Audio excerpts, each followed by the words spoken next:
Hi there. We are on day 201 of our Through the New Testament in a Year.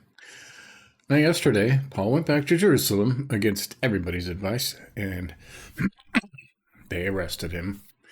His own countrymen, right, through false testimony, okay? They got a bunch of people to tell a bunch of lies. Some things never change, right? And he was arrested, taken up the steps, and he turned around and asked to address the people. Now, these people with the false testimony and the lies are the same people that Jesus called out, okay, and exposed them for what they really were. And these people hated Jesus for doing just that, okay? They liked their cushy lifestyle and they liked having control over the people, and they wanted to keep that. So, so this is Paul. We can jump back here real quick, all right. As Paul was about to be brought back into the barracks, he said to the tribune, "May I say something to you?" And he said, "Do you know Greek? Are you not the Egyptian then who recently stirred up a revolt and led the 4,000 men of the assassins into the wilderness?" Right, no, that's not me. Paul replied, "I am a Jew from Tarsus in Cilicia, a citizen of no obscure city." He's a Roman citizen, right? "I beg you, permit me to speak to the people." And when he had given him permission, Paul, standing on the steps, motioned with his hand to the people, and then there was a great hush. He addressed them in the Hebrew language, saying, okay, that's where they left us yesterday. Okay, now here we go. "Brothers and fathers, hear the defense that I now make before you." And when they heard that he was addressing them in the Hebrew language, they became even more quiet. And he said, "I am a Jew, born in Tarsus in Cilicia, brought up in this city, educated at the feet of Gamaliel, according to the strict manner of the law of your fathers, being zealous for God, as all of you are this day. I persecuted this way to the death, binding and delivering to prison both men and women, as the high priest and the whole council of elders can bear me witness. From them I received letters to the brothers, and I journeyed toward Damascus to take those also who were there, to bring them in bonds to Jerusalem to be punished," right? All for following Jesus, right?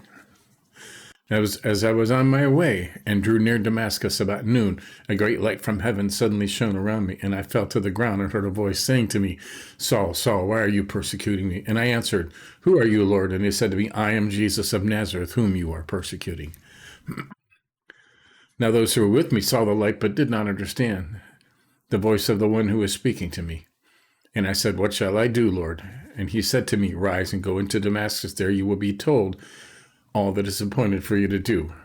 And since I could not see because of the brightness of that light, I was led by the hand by those who were with me and came into Damascus. Okay? There's his whole story, right? And one Ananias, a devout man according to the law, well spoken of by all the Jews who lived there, came to me, and standing by me said to me, "Brother Saul, receive your sight." And at that very hour I received my sight and saw him. And he said, "The God of our fathers appointed you to know his will, to see the righteous one, and to hear a voice from his mouth. For you will be a witness for him to everyone of what you have seen and heard. And now why do you wait? Rise and be baptized and wash away your sins, calling on his name." All right. When I had returned to Jerusalem and was praying in the temple, I fell into a trance. I saw him saying to me, "Make haste, get out of Jerusalem quickly, because they will not accept your testimony about me." And I said, "Lord, they themselves know that in one synagogue after another I imprisoned and beat those who believed in you. And when the blood of Stephen, your witness, was being shed, I myself was standing by and approving and watching over the garments of those who killed him."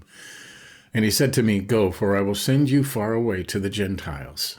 Right? He's our hero, right? Paul in the Roman Tribune. All right, so that's his story. Do they believe him? They don't care. They just don't like Jesus.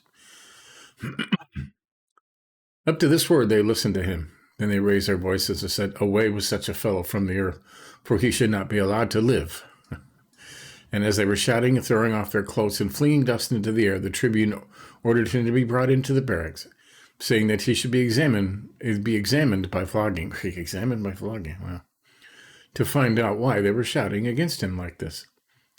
But when they had stretched him out for the whips, Paul said to the centurion who was standing by, "Is it lawful for you to flog a man who is a Roman citizen and uncondemned?" Whoa. When the centurion heard this, he went to the tribune and said to him, "What are you about to do? For this man is a Roman citizen." So the tribune came and said to him, "Tell me, are you a Roman citizen?" And he said, "Yes." The tribune answered, I bought the citizenship for a large sum," Paul said, "but I am a citizen by birth." So those who were about to examine him withdrew from him immediately, and the tribune also was afraid, for he realized that Paul was a Roman citizen and that he had bound him. Okay, you can treat Jews one way. You are not allowed to treat Roman citizens that way. Okay? They were looked down upon, right? The Jews. Paul before the council. But on the next day, desiring to know the real reason why he was being accused by the Jews, he unbound him and commanded the chief priests and all the council to meet. And he brought Paul down and set him before them. There you go. That's chapter 22. So he said his piece, found out he was a citizen. They got scared. All right, cool. And we'll do just a little bit of Acts 23 tomorrow, all right? And we will continue, right? Looking intently into the council, Paul said, "Brothers, I have lived my life before God in all good conscience up to this day." And the high priest Ananias commanded those who stood by him to strike him in the mouth. Then Paul said to him, "God is going to strike you, you whitewashed wall. Are you sitting to judge me according to the law, and yet contrary to the law order me to be struck?" Those who stood by said, "Would you revile God's high priest?" And Paul said, "I do not. I did not know, brothers, that he was the high priest, for it is written, you shall not speak evil of your ruler or of your people." So there you go. A little taste of tomorrow. So good stuff, huh? Good stuff, huh? Paul's in the thick of it, right? So there you go. Catch up on any of my miss. These are nice short videos, easy to catch up on and read along with us. So, and tomorrow we'll continue. See you next time.